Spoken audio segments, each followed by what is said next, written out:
I found a shoebox under my son's bed, filled with handmade birthday cards. Every single one was addressed to a girl named Chloe. My son is an only child. Owen is 7. He's quiet, thoughtful, the kind of kid who organizes his crayons by color and remembers everyone's birthday at school. So when I found that box while cleaning his room, I didn't panic right away. Kids have imaginations. That's normal. But these cards weren't normal. There were 7 of them, one for each year. The early ones were scribbled, barely legible. The recent ones were written in Owen A's careful handwriting. Happy birthday, Chloe. I hope you like horses this year too. Love, your brother Owen. I brought the box downstairs and set it on the kitchen counter. When Owen got home from school, I asked him about it casually, trying not to make it weird. Hey bud, I found some cards in your room. Who's Chloe? He didn't even look up from his snack. My sister, Owen. You don't have a sister. He looked at me then, not confused, not defensive, just patient, like I was the one not making sense. Yes, I do. Chloe, she's my twin. I sat down across from him. Sweetheart, I think I do remember giving birth to twins. You don't like talking about her, okay. Dad told me not to bring it up because it makes you sad. My blood went cold. Dad said that? Owen nodded and went back to his crackers. I called Greg at work. He picked up on the 3rd ring, already sounding distracted. Hey, what's up? Did you tell Owen he has a twin sister named Chloe? Silence then. What? No. What are you talking about? He says you told him not to bring her up because it makes me sad.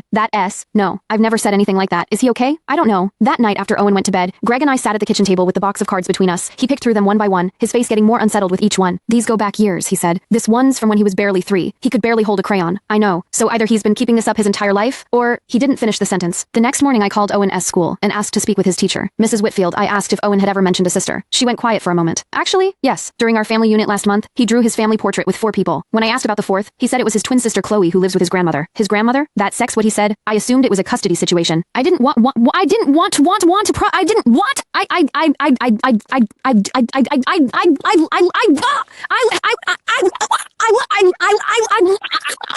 Mom, has Owen ever talked to you about someone named Chloe? She didn't answer right away. When she did, her voice sounded careful. Where did you hear that name? Owen's been writing birthday cards to a twin sister named Chloe. His teacher says he told the class she lives with you. Mom, what is going on? More silence. Then I heard her start to cry. Come over. Bring Greg. Don't. Bring Owen. We drove there that evening. My mother was sitting at her kitchen table with a manila envelope in front of her. Her eyes were swollen. She slid the envelope across the table without a word. I opened it. Inside was a birth certificate. Twin A, Owen James Prescott. Twin B, Chloe Marie Prescott. The room tilted. Mom, what is this? She couldn't look at me. You were 19. You were alone. The father had left the state. You could barely take care of yourself, let alone 2 newborns. What did you do? I found a family. A good family. They adopted her when she was 11 days old. You agreed to it. You signed the papers, and then you asked me to never bring it up again. I stared at her. I don't remember any of this. You were on medication. Postpartum. You were in and out of the hospital for weeks after the delivery. The doctors said memory suppression from trauma was possible. I wanted to tell you so many times, but you begged me not to. You made me swear. Greg was gripping my hand so tight I couldn't feel my fingers. Then how does Owen know? I whispered. My mother wiped her face. I don't know. I have never once mentioned Chloe to him. Not a single time. I looked down at the birth certificate again. Chloe Marie Prescott. Born 4 minutes after her brother. Same hospital. Same morning. My 7-year-old had been writing birthday cards to a sister he never met. A sister ID erased from my own memory. And somehow, every single year, he never stopped remembering her for me.